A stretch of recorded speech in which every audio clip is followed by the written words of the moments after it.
Hello, and welcome to another episode of Ask Adam. Ask is the acronym for Always Seek Knowledge.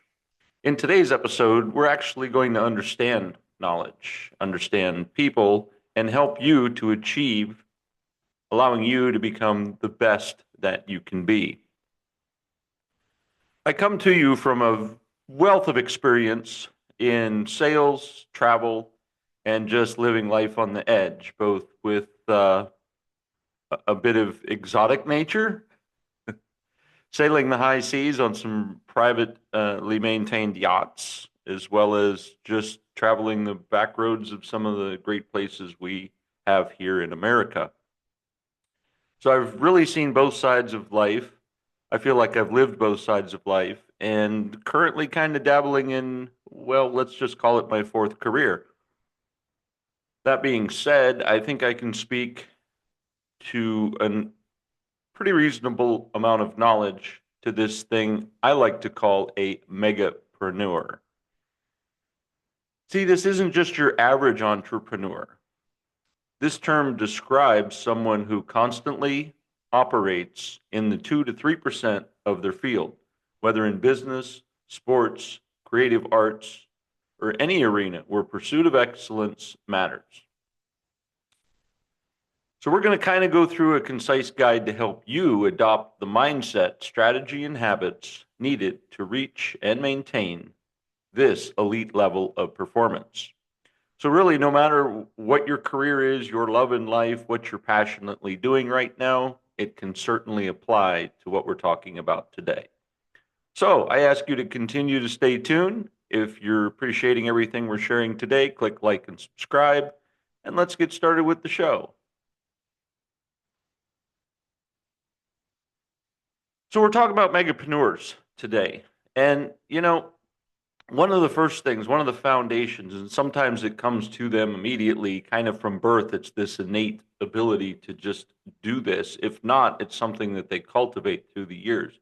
Now, whether in their youthful years, now, whether that's something that is taught and trained by their parents or mentors at a young age, it's still something that begins to be instilled with them that creates this drive, and that's developing a hyper clarity of purpose. They know exactly what they want. Megapreneurs don't chase vague aspirations, they set crystal clear targets, whether it's scaling a business to a specific revenue milestone or just becoming recognized uh, as a thought leader in their niche. A great example would be Elon Musk. I mean, his vision, and we all kind of laugh at it a little bit. And pardon me for dating this podcast, but when he came out, his idea was sort of this: hey, electric cars are easy to make. Now, if you follow his documentary, they were rather difficult to make, and there was a lot of trials and errors. And I mean, honestly, just making an automobile in general had its own twists and turns, let alone doing something radically different than just putting different parts together. But he had a radical vision. But the what I'm sharing with you is his radical vision was going to Mars, not electric cars. But his mind is always working, so he needed to do something, right? So his ultimate vision is to go to Mars. Well, in the meantime, he's busy focused on launching rockets and putting things up into space, whether it's transporting goods and services like the trucks we see on today's highways. It's just that simple. He found that niche and said, hey, they need a transportation device because they retired the space shuttle for getting goods and services back and forth to the space station because, hey, there's people living up there, right? So that being said, he created this transportation device to do, let's just call it short-term distance or short-term travel. And part of this short-term travel is the experimentation of learning about rockets and understanding the aerospace and all of the idiosyncrasies that can happen when you're continuously doing something, again, continuously practicing something. We get better at it. So, quite frankly, this small level of practice will eventually get him to Mars. but his overall goal was Mars. And remember, it seems pretty outrageous. Wow, that's another planet and it's umpteen thousand miles away, hundreds of thousands of miles away. That being said, you ask him today, he still has that goal. It's still out there. It's still going to be a conversation that comes out in his when he speaks, in his sentences. So he knows exactly what he wants, and it's always resonating within him. They also reverse engineer their milestones. And this may sound kind of unique, but start from the end where you want to be and bring those, see those steps in reverse. So they start at their end goal and they work backwards, you know, breaking those big objects into the smaller time bound tasks. These higher achievers, they maintain this unwavering focus. So you again ask Elon, he's constantly launching rockets. He's constantly telling you how he improved the rocket, made it more efficient, how he, instead of it landing in the water and having to go through this whole recovery process, we've now or I say he's now engineered that these things actually land on a pedestal. They used to land on a barge. Sometimes they'd miss, they'd fall in the water. Now this thing actually lands on this small little pad, and these arms come out and cradle it like a baby in its mother's arms. That's trial and error. Trust me, the first day that wasn't the goal was to do that. That came from innovation. And again, by constantly thinking about what it is that they're after and what they're doing. Again, we're talking about megapreneurs. These are people in the 2 to 3%. They cultivate a mastery through relentless practice. And like I said, deliberate practice. That's the difference between someone in that high level and someone who's not. And I guess part of why I'm sharing this with you today is I feel that so many people often resent those that are in this category. And they, through that resentment, say, I don't want to be that. And they're already claiming that destiny on their life by stating the I am. And that's another podcast. So I don't want to get too distracted, but don't claim that I am not going to be that, because that's not true. That's who you are. That's what you want to be. We all want to be great at something, not necessarily going to Mars.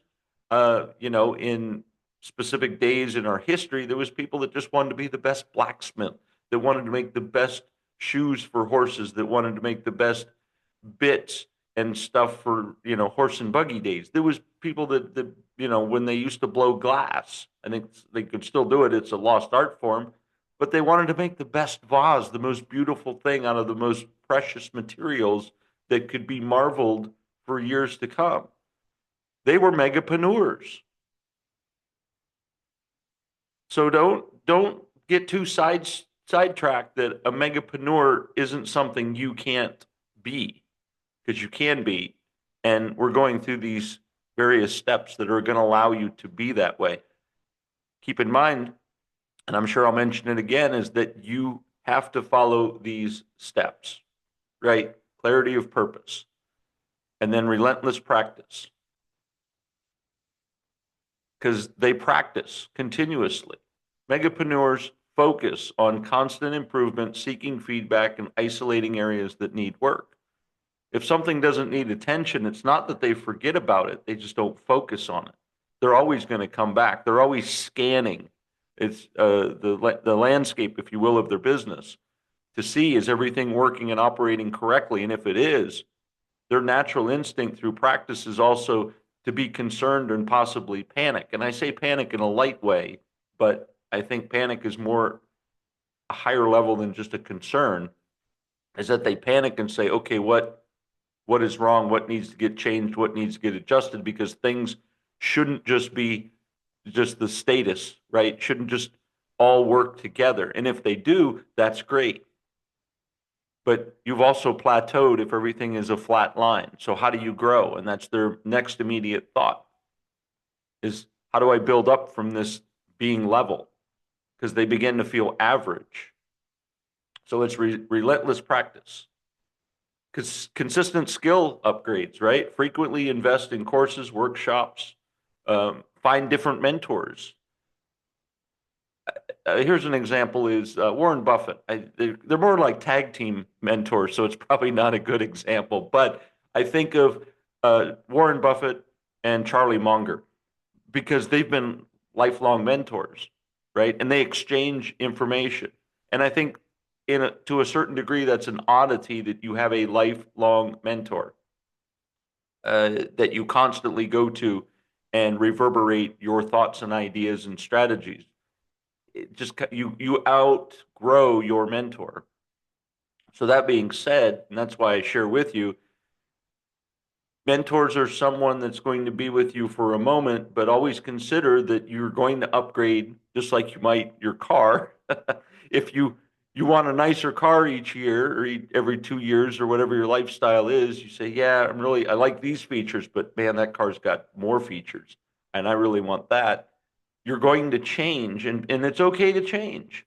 You a megapreneur is also honest enough to get to that point with their mentor to say, you know what, things are great. We can still be friends, but we're not going to meet in this detail because I'm really outgrowing the mentorship. Now we can still be friends. We can get together for like the big annual get together of friends that you're successful with. Absolutely, because you are allowing them to kind of stay into your circle where their mentorship might be able to help one of your proteges, someone who is following you. So not all is lost, but just understand you're going to outgrow your mentor and that you're going to evolve as well as they might evolve. And you might find that they're going to be parallel to you where they continue to mentor others as they learning the skills and following you just through your friendship and relationship. But remember, you're going to outgrow. The Charlie Munger, Warren Buffett thing, maybe we could define that more of masterminds. Those are people that are with you for the long haul. Those are the ones that you're constantly, and they get to know you, almost like AI and Chat GPT and some of the others. They get to know you based on the input. And so they reverberate back to you maybe some of your faults and some of your strengths and your weaknesses. So when you pitch an idea to them and they say, well, that's a great idea, but you always have a hesitation to do this particular activity. Oh, yeah. And then you immediately, as a megapreneur, figure out how to combat that and go, yeah, but I've always had that hesitation, but I've also broke through to do what it is I wanted to do to get what I needed done. And so they're allowing you to grow. So masterminds, long-term, mentors, short-term. And this is lifelong learning. Is not an afterthought. It's embedded in their daily schedule. They're constantly, how do I improve? What's the next step? Like I said, when things level out and become stagnant, they're looking to grow. They want to move. They've also learned how to leverage that strong personal brand. Think of the names of individuals out there that almost no matter what age, well, yeah, almost to say average age, that if you mention that name, you most likely would know. And I'm saying somebody who's out there and not necessarily a pop star or a famous actor or something like that. I mean, that's kind of what we've defined as pop culture.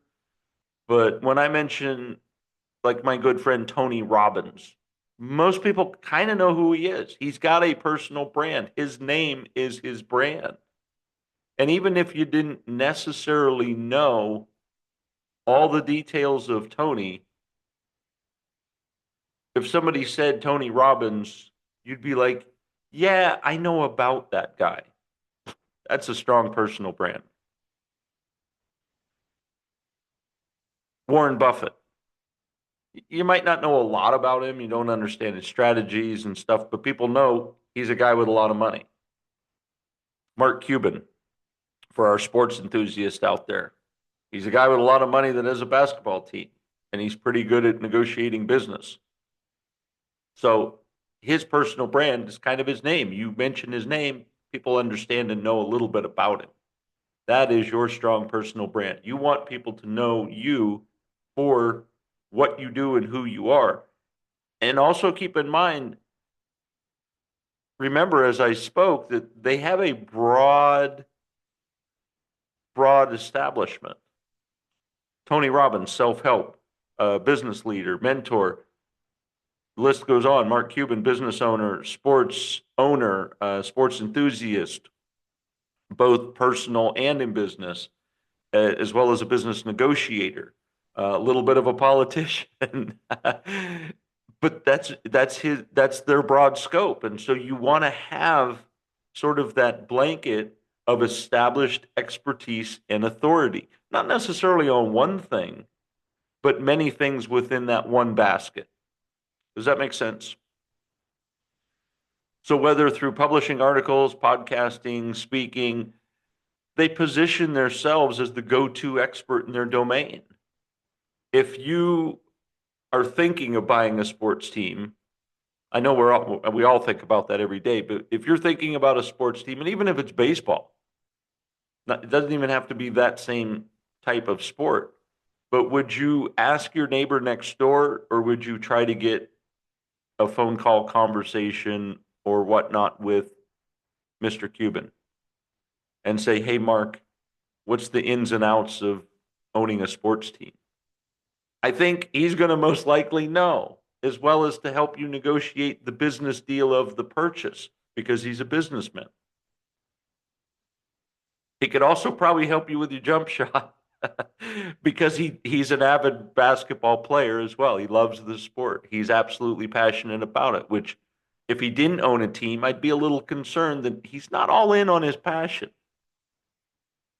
And I would recommend that he would need to double down and buy a sports team just to reinsure and kind of allow me to see more of his passion. Does that make sense? So leveraging your personal brand. Also, the authentic story. You know, the brand isn't just flashy marketing. They share genuine stories that reveal their true values, their lessons learned, and their future vision. Their authenticity fosters deep trust with their audience, right? Since we're talking about Mark Cuban, you talk to him, man, a conversation with him, you want to go buy a sports team. You want to figure out how to do that because you're like, wow, that's what an exciting. Now, I think Mark's also going to be quite honest with you and share with you that it's not all roses in a basket. It's not this Shangri-La of beautifulness. Yeah, it's great. Who doesn't want your name next to something like that? But there's also the building infrastructure and the management and the team and making sure that there's a place to play, and those negotiations are constant because there's always this renewal contract. I look back into some events in history where certain sports teams just didn't follow through with the contract, and all of a sudden there wasn't a place to play. And now they're playing on a foreign place. I want to say it was the LA Rams a couple years back that, just like the city of LA, I believe, just bad negotiations that all of a sudden the Rams were playing in an unfamiliar field that wasn't home territory. They were basically homeless and playing football until the great city, the great party city, the great excitement city called Las Vegas said, hey, we'll build you a stadium, come here. And now they're playing much better because they have a home and they have that comfort. Anyway, I digress. I'm getting a little off track, but that is their authentic story that builds that trust in their audience. Building high performance habits. Any of the people that I've mentioned, if you sat down with them and asked them the same 5 questions, they're going to give you the same 5 answers. I can already tell you that just because I know. They optimize their routine. See, their peak performance happens on purpose. Megapreneurs structure their days around productivity blocks, regular breaks, and routines of working out, meditation. The first 5 things that each one of them do every day when they get up. As soon as their eyes wake up, because they're human, just like you and I, we open our eyes and we wake up every day. If you don't, then you're in a different status. But nonetheless, you wake up. The first 5 things each one of those individuals that I've mentioned, even Warren Buffett, has a routine. He's certainly probably not doing cold plunges like Tony, but he's got a routine. The same 5 things each one of them do every single day. And it sets their day up for success. It also, something about a routine, and you can look at your own life. The simple act of leaving your house, getting in your car, and going somewhere, anywhere. You do the same 3 to 5 things. Get your keys, check a few things around the house, validate where you're going, grab a jacket or not, depending on where you live and what the weather is. You're going to check the weather, see what the environment is outside, how you need to adapt, and then you leave your house. Now, doing those 3 to 5 things every time you leave the house ensures or gives you the rested assurance that when you're out about away from your house, that you can feel secure knowing that you checked everything, that you have your keys, you used your keys to lock the door behind you, and that you grabbed a jacket for the elements. So you no longer have to worry through the rest of your day journeying and gallivanting around town, is that your house is secure and that you have personal protection to withstand the elements whatever they may be, where you're at. This is the same thing. This is their 5 morning routine things on the list that, by the way, are non-negotiable. They do not waver. In fact, nothing else, another thing they'll all agree on is nothing else happens until those 5 things occur, no matter what. And I would almost bet to share with you that even on a day where they're not feeling their best, that they are still doing that same routine. They are still doing the same 5 things. In fact, I'm very sure of this, they will almost tell you that they learn during these 5 events, hey, I'm getting the sniffles. I think I'm getting a cold. They know that. First thing, like, they know their body changed.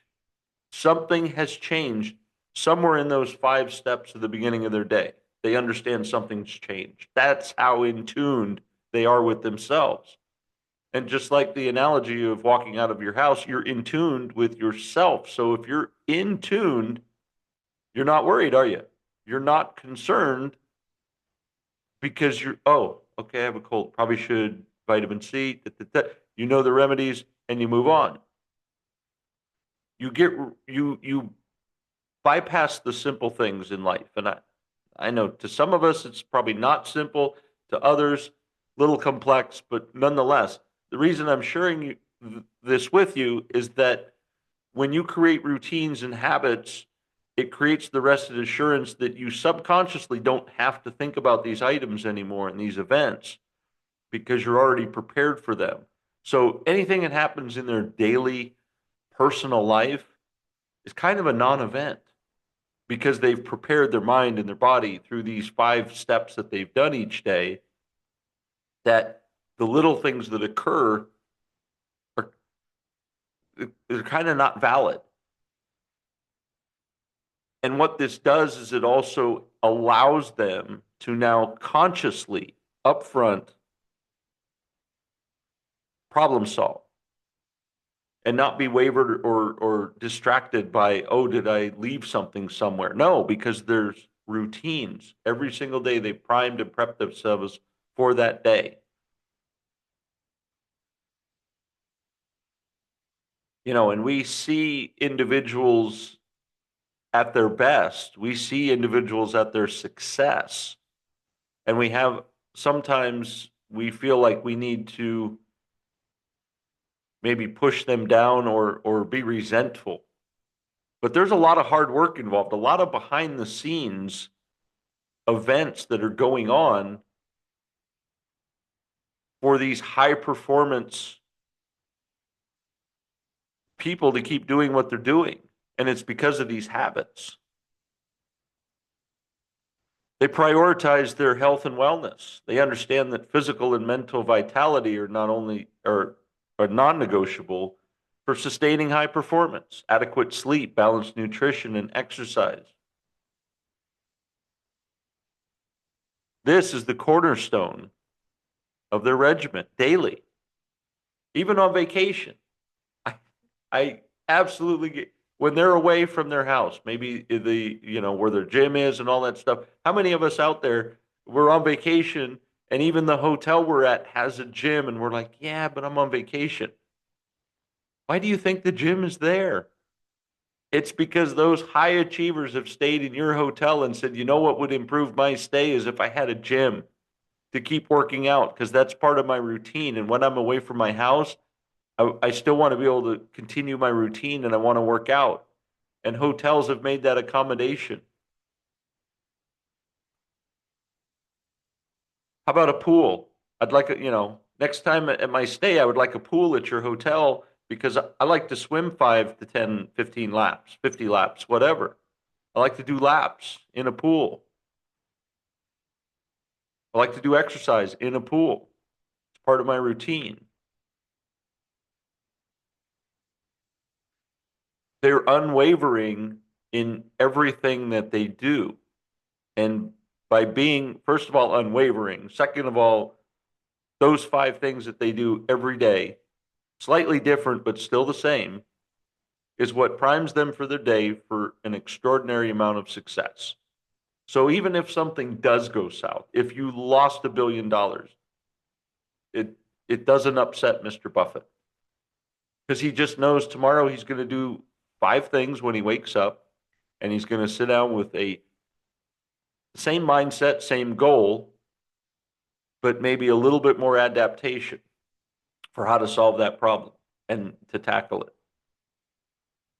Same thing with Tony Robbins, same 5 routines, no matter where he's at in the world. And he knows that when he's doing a presentation or meeting with a high level client, that no matter what they throw at him, he's going to know how to react because he's at his peak performance.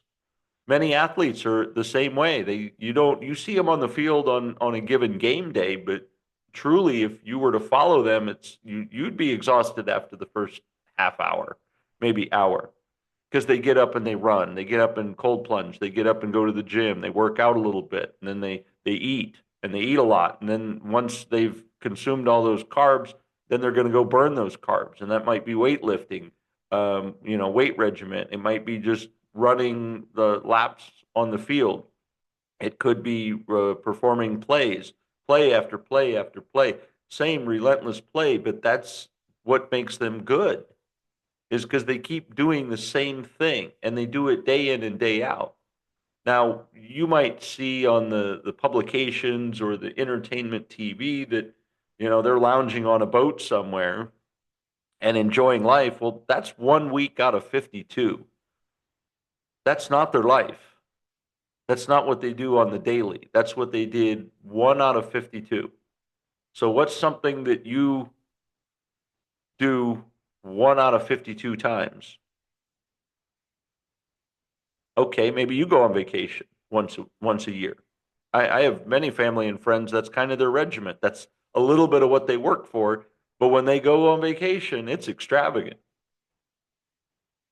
They rent exotic yachts in fabulous locations around the world to enjoy that experience. but that's not what defines them. That's how they relax. What they're doing the other 50 weeks of the year is more of what defines them and what they become. Another thing that entrepreneur or megapreneurs do is recruit and empower A players. They surround themselves with excellent. Megapreneurs know they can't do it by themselves. So they're recruiting top talent and collaborators who complement their strengths and offset their weaknesses.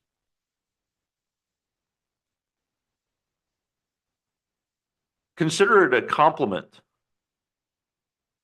if you end up in a space close to someone and they reach out to you and say, hey, I like what you do.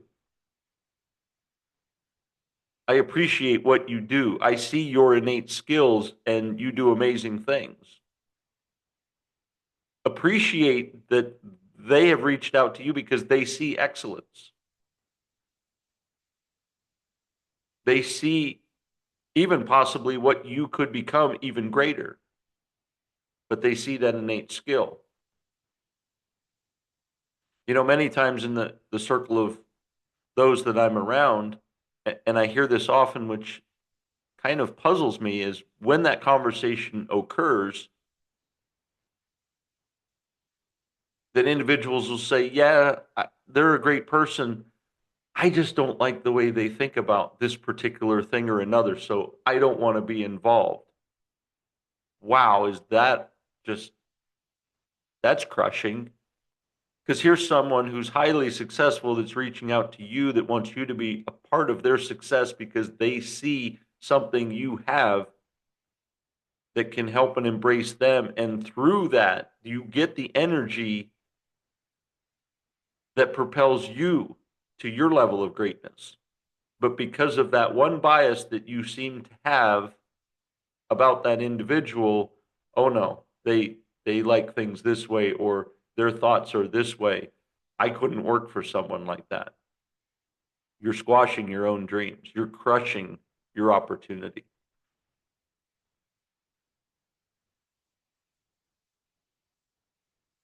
See, because you want to be part of that environment. They foster a culture of ownership. They delegate and trust, which is crucial. They give team members autonomy and clear accountability. They create a high performance environment where everyone grows together. Who wouldn't want to be a part of that? Someone reaches out to you and says, hey, be a part of my team. You got the goods. You have this natural skill I don't have. You have a design ability that's creating my brand in an artistic way I never envisioned. So you're going to squash your universally given gift of artistic ability, of abstract or whatever, because of how someone perceives something at that given time. That's career crushing right there. Imagine that. Imagine, I'm sorry to bring this to you. And if you're driving or listening to this podcast and you're like, yeah, that happened, and I told somebody no, wow. Well, I'm going to tell you that life happens for you, not to you. So if you're being resentful for an event that happened similar to that, and you're like, yeah, that person, no, that was a gift given to you, and you said no for the smallest thing. And quite frankly, being in that circle and having the opportunity of that conversation, because we are all constantly evolving and adjusting, that you may understand a little bit more of why they feel a certain way about something, and or why certain decisions were made at specific times that you didn't agree with. You may come and have that understanding, and or here's something maybe you haven't considered, But that cup of coffee that you happen to have randomly as part of a conversation with them, or whatever you're consuming, and they look at you and say, wow, I never thought of it that way, because they're operating at such a high level and you brought things a little personal to them, that actually changed their mind.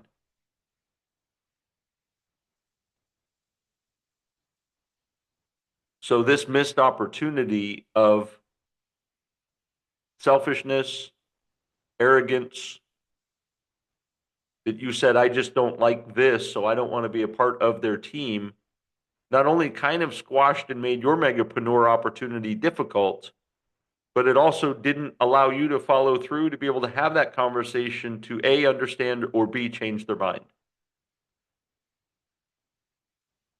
And I share this with you because megapreneurs are open to that.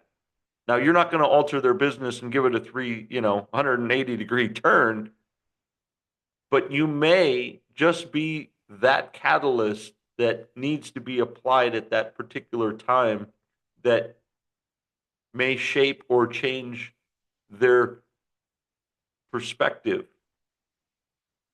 That's now going to change their business, which, by the way, you just became a part of. Because, like I said, they're not afraid to share their success with individuals who have helped them grow in a significant way.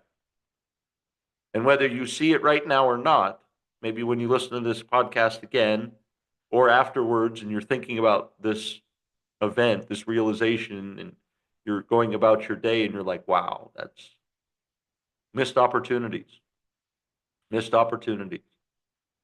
So consider that as you thrive to be a megapreneur, that not all megapreneurs have done this by themselves. They did have a mentor. They did have a mastermind. They did have someone that helped them along, kind of coached them. If this is what you want to be, this is and I'm not saying change your principles or values. I'm saying those little angst that you have about someone because of their political view. Not to get political, because this is not a political show, but if you look at politics at large from the beginning of even just this country, almost 250 years ago at the date of this podcast, it's evolved and it's changed. And what you think is what someone's idea of opinion or what they stand for and the label on their shirt doesn't match. It's gone back and forth, and it looks like a woven rug. Looks like a Persian rug the way this stuff weaves around, because it doesn't make sense. And that's part of, I think, some of our realization after almost 250 years is, if you really look back at our history, they've woven, adapted, and adjusted for whatever the times were, the people, the mindset. So I share that with you just to say, don't be hung up on the small things and learn to adapt just a little bit, but not to the point where you've adapted so much that you become resentful.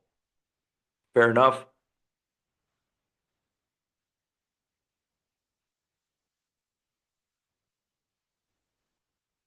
They also scale systems with automation, streamlining operations, identify repeatable tasks and standardize them, removing the inefficiencies, removing any bottlenecks or funnel like things that are going to reduce how things get done.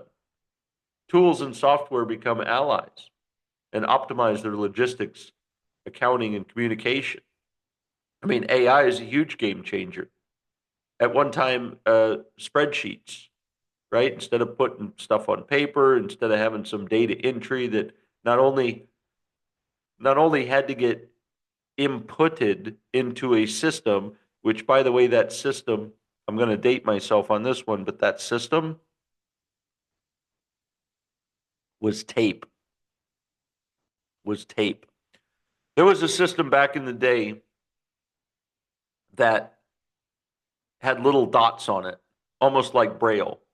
And it was data being typed in to a system that was placed on tape, like a paper tape. on these big reels. And then you'd have to take these reels, if you wanted to review that information, the historical data, and you put these reels back on almost like a cassette tape or a reel tape, like studio tape, right? That you'd see. And then the system would read all those sequential dots on the tape to gain all of its information and then to be able to calculate it, to then compile all that information and then come up with at least a summary, I guess, of all that information at a very slow rate. Excel spreadsheets changed that immensely because you could put data in, endless amounts of data.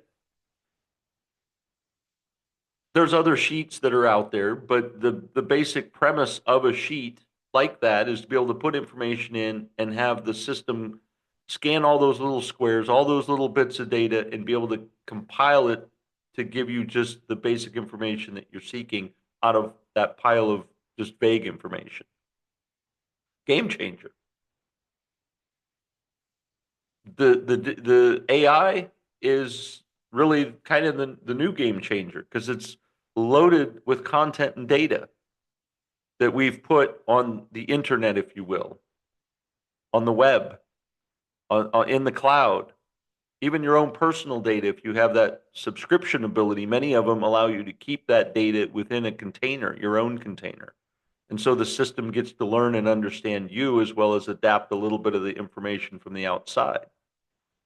That's a game changer. That's huge. These are the tools that megapreneurs were using back in the day. If there was a piece of machinery that could automate something and save time, as well as even a team member's life from being at risk of doing something, they put a machine in place. And they knew that the cost of that machine would eventually offset the cost of its existence just by its efficiency. And they would see it that way. Problem solving, if you will.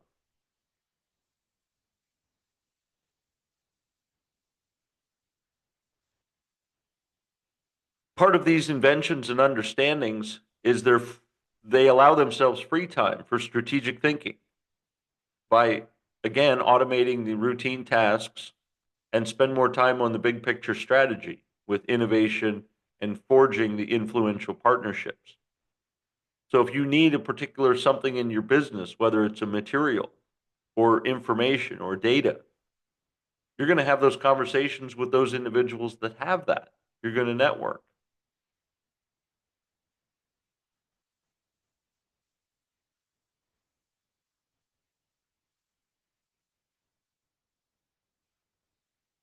They also embrace calculated risks and innovation. You know, there's a level of experimentation. Elon Musk is constantly experimenting. If you ask him, hey, how do you think it's going to go? He always says, I don't know. And then when it happens, he goes, wow, that was great. And you go, well, what you learned from this, do you expect to see that again? And in all honesty, he'll tell you no, because he doesn't know. But he does have some rested assurance that it most likely the next rocket launch is going to repeat the first rocket launch and so on and so on. But there are those incidences where, whoops, that didn't work like it was supposed to. And they're immediately testing new ideas, markets, products with the mindset of failing fast when things don't pan out, but they also capitalize when things do happen.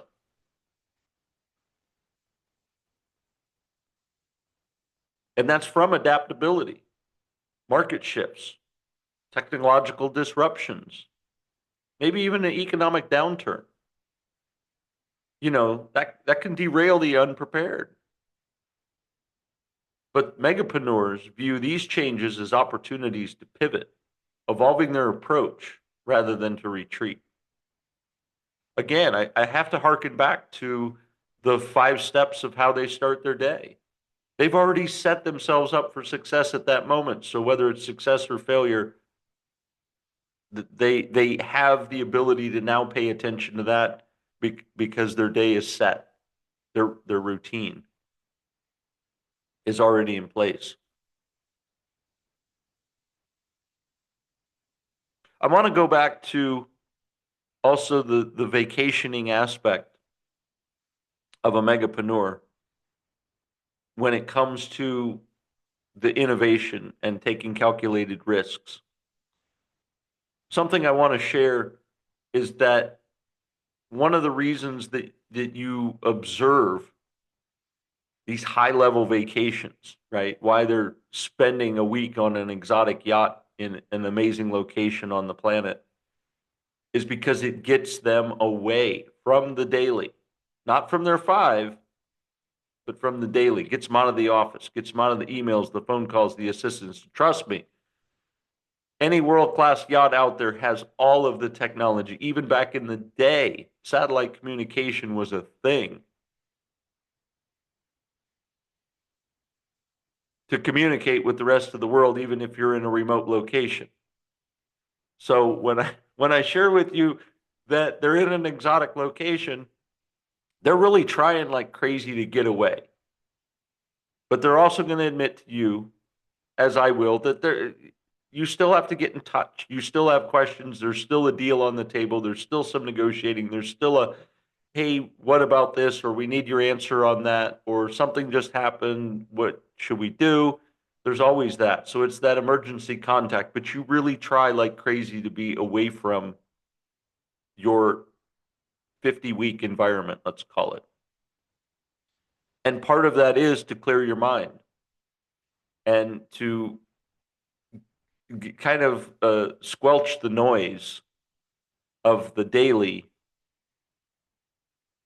that allows you to innovate and that can allow you to be more productive and to allow you to maybe negotiate a little differently.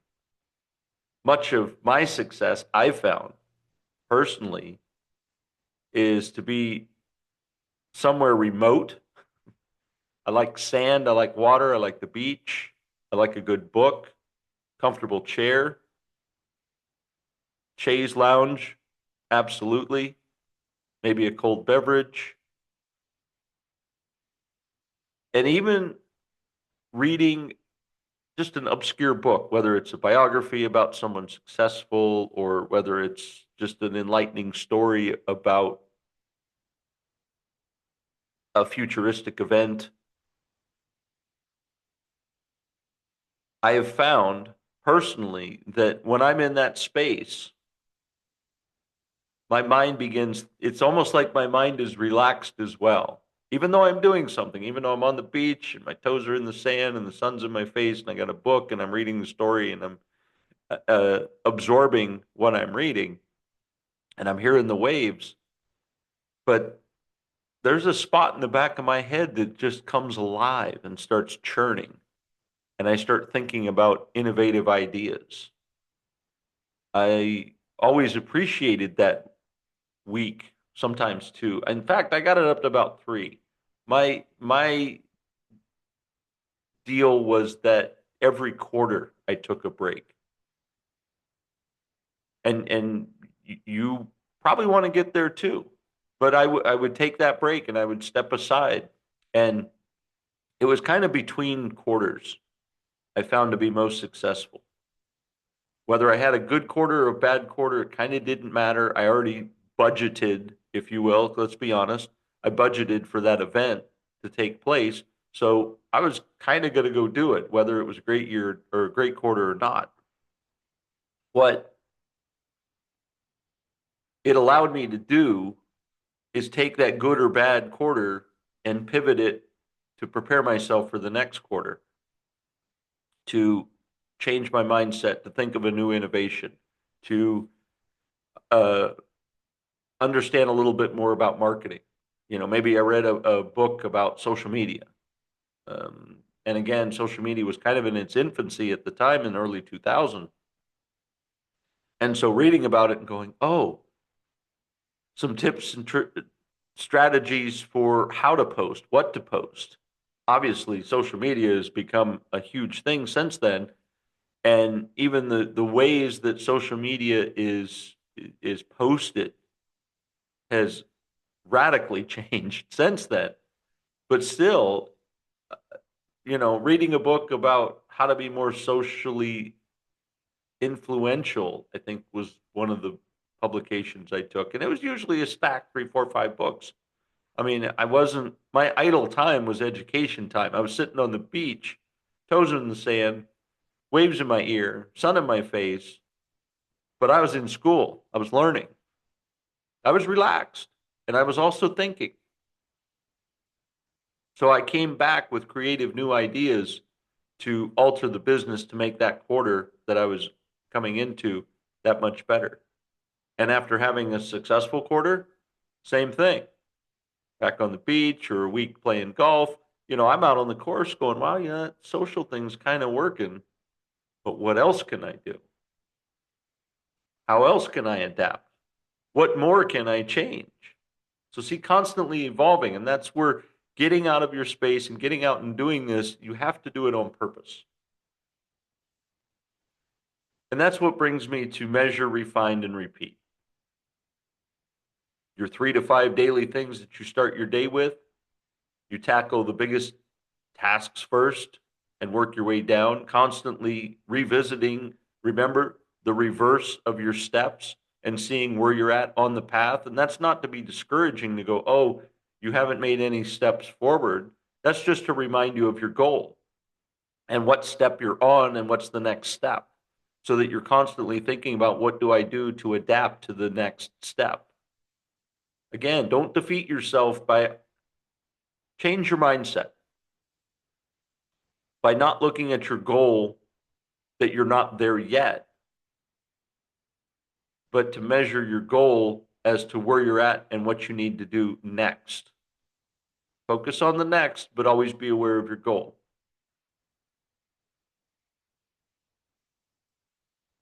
From social media analytics to, how the sales and customers are coming to your business, megapreneurs track metrics meticulously. This feedback loop informs sharper decisions, ensuring incremental gains over time. They have a continuous improvement mindset. Small, consistent enhancements compound into massive advantage by celebrating these small wins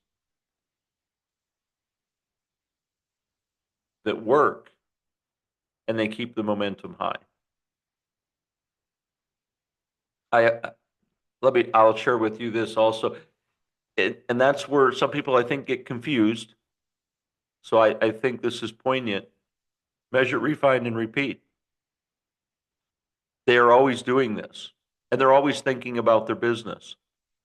I remember it was a social setting, slightly political. It was the beginning year event where the political party of the particular state that I was in, and I was in real estate. So I was invited to be kind of the expert or voice on real estate for the particular area that I was in, sort of an advocate, I guess, for the area. On one of the boards that I sat on, they had nominated me to participate in this event. And I remember talking to it. It was a long weekend event, probably 4 or 5 days. And so there was several meet and greet sessions and some conferences and breakout sessions and all this stuff that went on. And I remember in many of the social things, the events and talking to people and several people that I knew that I wanted to meet or people to see again. And it was always interesting, very successful people, by the way, that in various levels of business, by the way, we would have a conversation, just, small talk, if you will, how things going and how's the wife, how's the kids, how's the family, how's the area, if you were on the coast, or I was in the mountains, so some people were in this state were also on the coast. And so we'd talk about, their boat. Did they get a bigger boat? Where'd they go on their boat? And what I always appreciated is in the middle of those conversations, they would just change their mind and have a thought like, "Hey, what do you think of innovative marketing?" I don't know. But see, that's what was on their mind because they were constantly measuring, refining, and repeating. That is the sign of a megapreneur. So when you find yourself in the middle of those social events, when you find yourself in the middle of a conversation and you, well, first of all, and you hear someone just sort of blurt out a weird idea or just a weird statement that is not even relevant to what's going on the table, I want you to be aware that you're in the presence of a megapreneur. When you find yourself at that same table in that conversation, social setting, and you just blurt out, "Hey, what do you think of innovative technology being used with this?" And somebody goes, "What?" I want you to smile. Remember the routine. Smile and pat yourself on the back and say, "Yes, congratulations," because you've just realized that you're a megapreneur. You have actually done the action of a megapreneur because you're constantly thinking about your business. And you find yourself, because you're always in tuned and always at that level, that you'll ask the expert and even a stranger just because you want to get that average customer opinion. Let's call it that.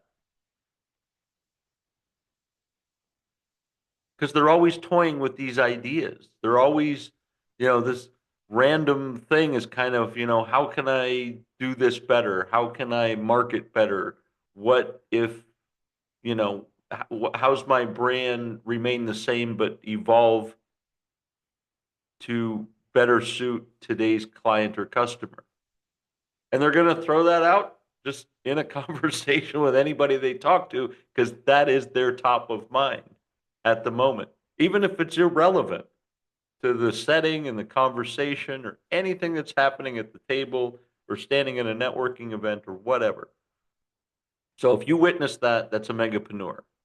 And that's something you want to try to, if you don't feel or you're not at that megapreneur level, that is someone you want to gravitate to and you want to learn more from.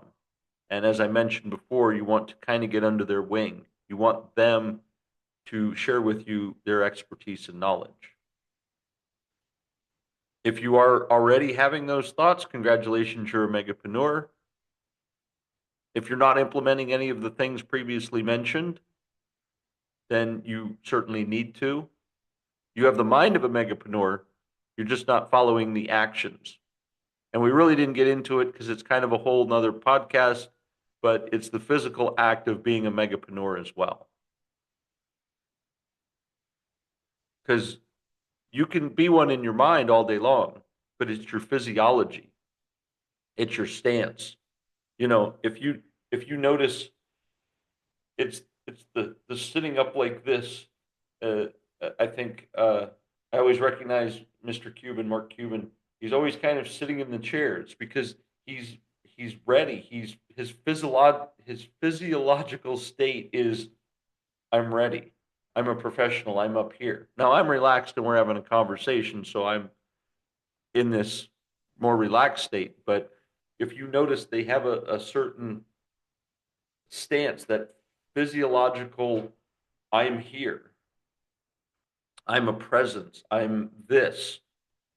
And they're in that mode. They're physically megapreneurs as well as mentally. So be both physical and mental. Always be thinking, measure, refine, and repeat.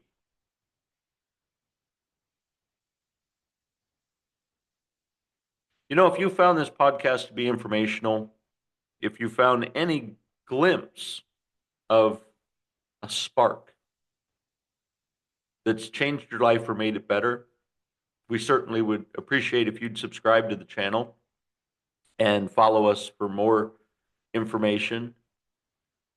Ask Adam Live, as I mentioned, is an acronym for Always Seek Knowledge. I believe we should always be seeking knowledge, much like many megapreneurs do. They're always seeking new and better innovative ways to adjust their business and or to expand their business, maybe to pan out and to be part of a neighboring business, or to create new facets of their business, the peripheral part of their business. So as you today have already exercised your seeking knowledge, I invite you to share and subscribe with someone of this for this podcast, that they too can be enlightened as you have, I hope. A megapreneur stands out by marrying vision with discipline, relentless skill development, and innovative thinking. They set themselves apart by operating at an elite level, often in the top 2 to 3%, through unshakable focus, consistent execution, and commitment to continuous growth. If you aspire to join their ranks, start by adopting these principles, collaborating them into your unique talents and market opportunities, and staying adaptable as you climb towards excellence. This has been another wonderful episode of Ask Adam. Remember to always seek knowledge, and let's go out and make it a great day.